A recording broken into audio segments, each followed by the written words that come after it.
Imagina la escena un momento. Suena el despertador, está, pues, completamente oscuro. Y fuera el mundo está en absoluto silencio. Exacto. No hay correos, no hay notificaciones de última hora, nadie exige atención inmediata en ese instante. La mente es prácticamente una hoja en blanco, claro. Pero a ver, ¿qué hace la inmensa mayoría de la gente? Pues la mano busca instintivamente en la oscuridad, agarra el móvil y... Y en una fracción de segundo, todo ese silencio se rompe. Totalmente. Pantallas brillantes, urgencias de otras personas. O sea, el ruido incesante del mundo inundando el cerebro antes incluso de haber puesto un pie en el suelo. Es que esa es la definición exacta de ceder el control cognitivo.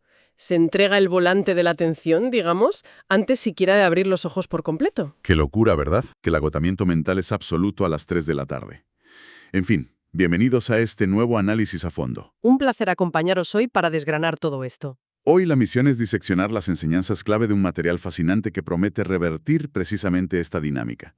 Hablamos de extractos del libro El Club de las 5 de la mañana, de Robin Sharma. Un texto muy interesante.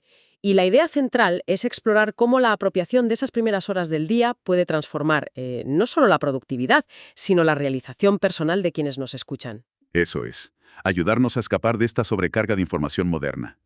Y bueno, el formato del autor es bastante peculiar, ¿no? Sí, sí. No es el típico ensayo clínico o un manual corporativo frío.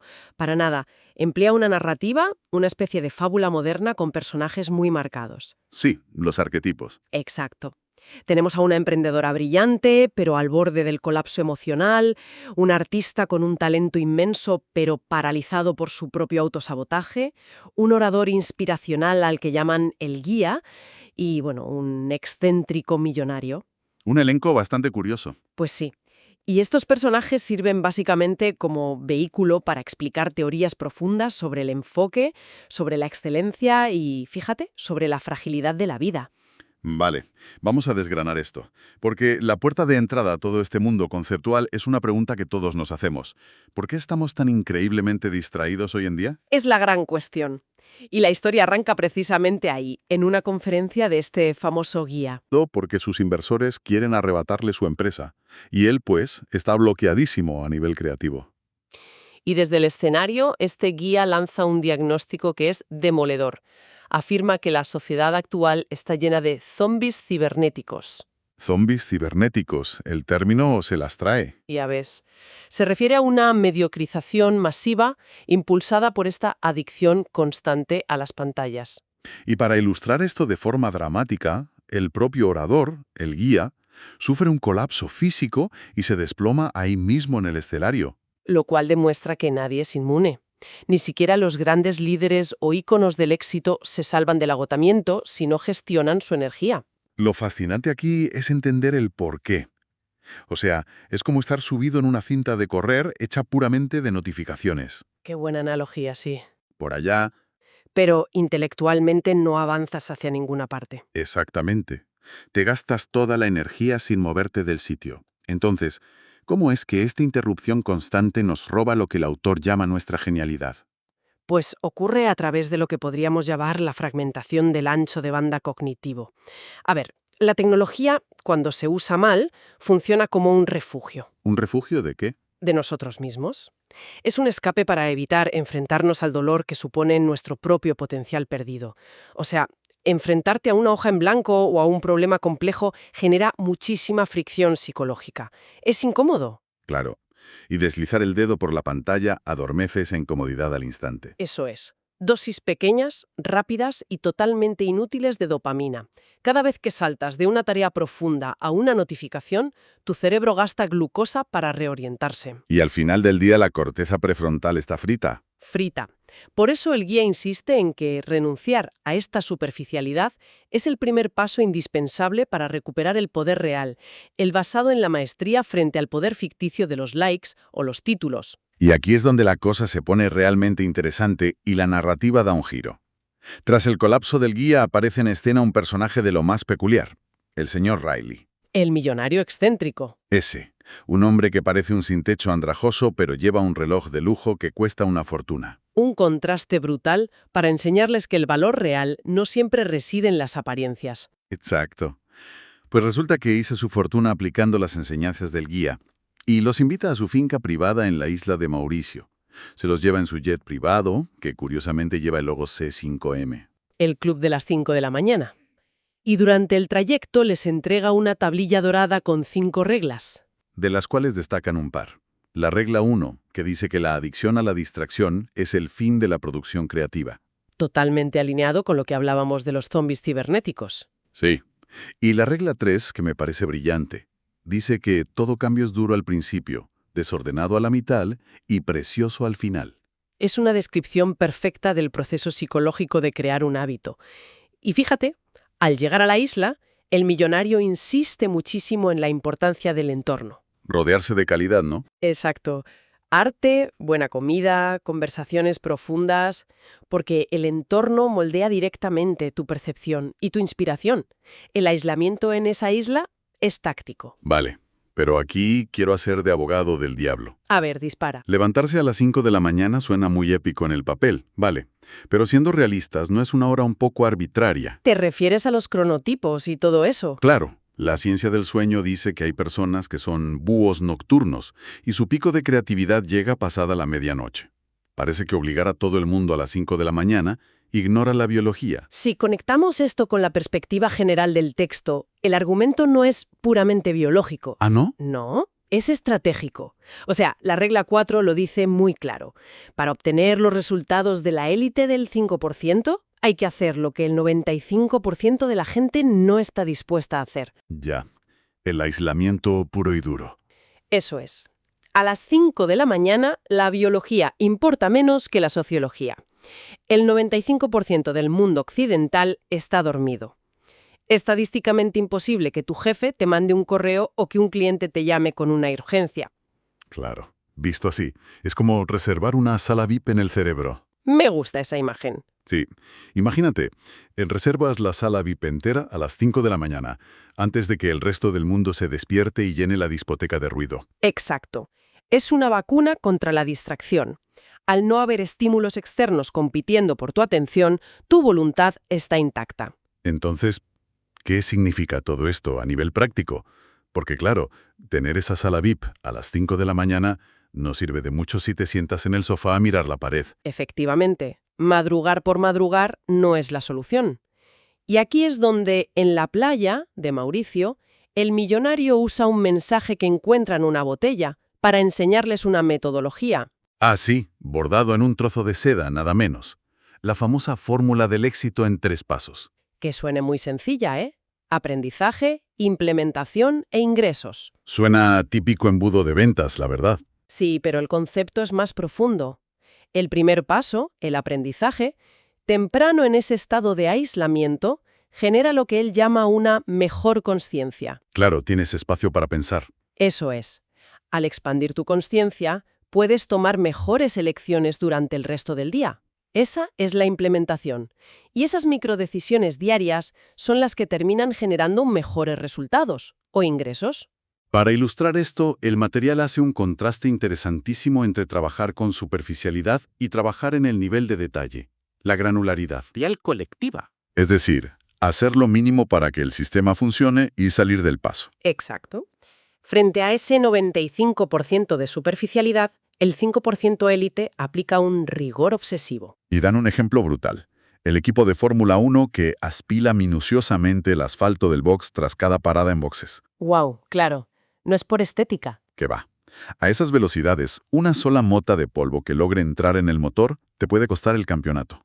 O peor, la vida del piloto. Es como el caso de la tragedia del transbordador Challenger que también mencionan, ¿no? Sí se desintegró por una simple junta tórica defectuosa. Un detalle minúsculo. Y hay otro ejemplo buenísimo en el libro.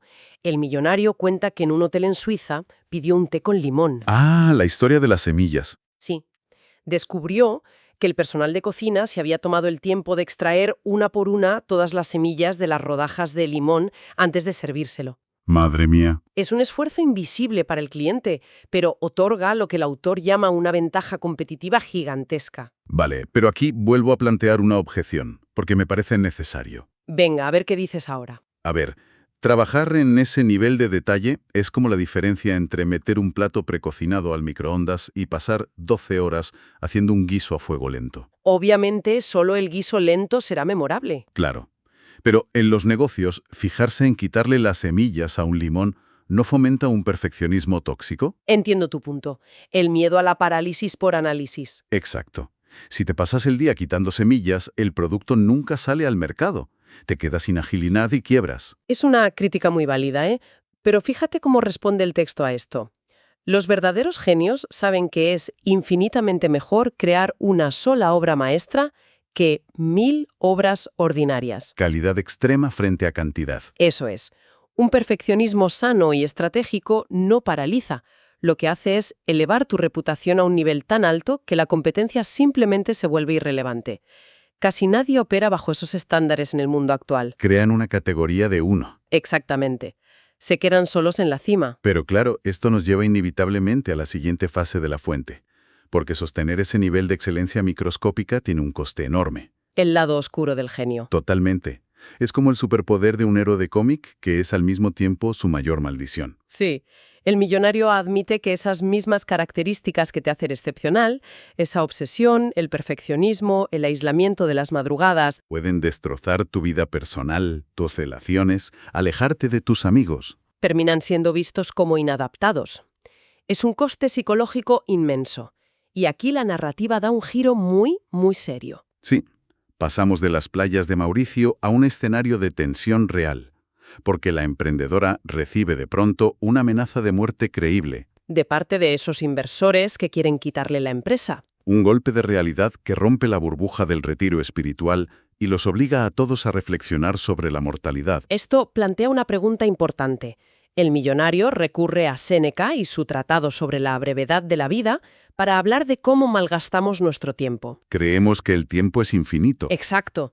Y mencionan dos casos reales que son verdaderamente impactantes. El primero es el de Eugene O'Kelly. El alto ejecutivo. Meses de vida. ¡Qué duro! Pues, al saberlo, planificó sus últimos días con la misma meticulosidad obsesiva que usaba para sus negocios, Aplicó el nivel de detalle para crear momentos perfectos con su familia. intentando recuperar el tiempo perdido que el lado oscuro del genio le había arrebatado. Uf, tremendo. Pero el segundo caso que mencionan es, si me apuras, todavía más sobrecogedor a nivel de fuerza de voluntad. Jean-Dominique Bauby. El editor de la revista Elle. Eso es. Sufrió un accidente cerebrovascular masivo y despertó con el síndrome de enclaustramiento. Su mente brillante estaba intacta, pero su cuerpo era una prisión. Solo podía mover una cosa. El párpado izquierdo. Y mediante un sistema de parpadeos dictó un libro entero, La escafandra y la mariposa. Es que, piénsalo, tuvo que parpadear 200.000 veces con un solo ojo. 200.000. Escuchar esto te deja sin argumentos, francamente. Resulta vergonzoso quejarnos de la falta de tiempo o de la pereza cotidiana frente a semejante nivel de determinación. Totalmente. Y por eso, toda esta reflexión culmina en una pregunta crucial para quienes nos escuchan. ¿Quién nos llorará cuando muramos? Una bofetada de perspectiva. Porque el objetivo no es acumular riqueza superficial. Citan a Gandhi, que murió con apenas 10 posesiones a su nombre. Y vaya impacto que dejó en el mundo. Claro, el verdadero objetivo de madrugar y enfocarse así es evitar la mayor tragedia humana posible. Dejar que nuestro potencial, nuestra genialidad, muera dentro de nosotros mientras aún estamos vivos. Pues, a modo de síntesis, menudo viaje conceptual hemos recorrido hoy. Desde luego. Hemos partido del estado de letargo de los zombis cibernéticos, saltando de pantalla en pantalla. Pasando por la necesidad drástica de ese aislamiento táctico a las 5 de la mañana para proteger la mente. Y analizando cómo aplicar un rigor casi microscópico en lo que hacemos, ese nivel de detalle. Y la conclusión más poderosa de todas, que este nivel de excelencia no es para alimentar el ego, es para honrar el poquísimo y frágil tiempo de vida que tenemos. Es un mensaje que cala hondo, sin duda. Absolutamente. Y para la gente que nos acompaña hoy, el mensaje subyacente de este análisis a fondo es innegable. La obra maestra de cada uno aguarda. La mediocridad al final es solo un mal hábito. Un hábito que se puede romper tomando mejores decisiones hoy mismo. Pero antes de despedirnos, quiero dejar sobre la mesa un último concepto. Una provocación para que le deis una vuelta. A ver, sorpréndenos. Hemos hablado extensamente sobre adueñarnos de nuestra mañana levantándonos a las 5 en punto. Pero, ¿y si el verdadero secreto para ganar la mañana no ocurre al amanecer? ¿Te refieres a la noche anterior? Exacto. ¿Acaso la victoria de las 5 de la mañana no comienza realmente a las 9 de la noche con un ritual estricto de desconexión? Qué gran pregunta. Apagar el ruido antes de dormir. Eso es. Dejamos esta idea resonando para que la mente curiosa que nos escucha lo explore en su propia rutina diaria. Muchísimas gracias por acompañarnos en esta inmersión sonora. Ha sido un verdadero placer. Nos escuchamos en el próximo análisis a fondo.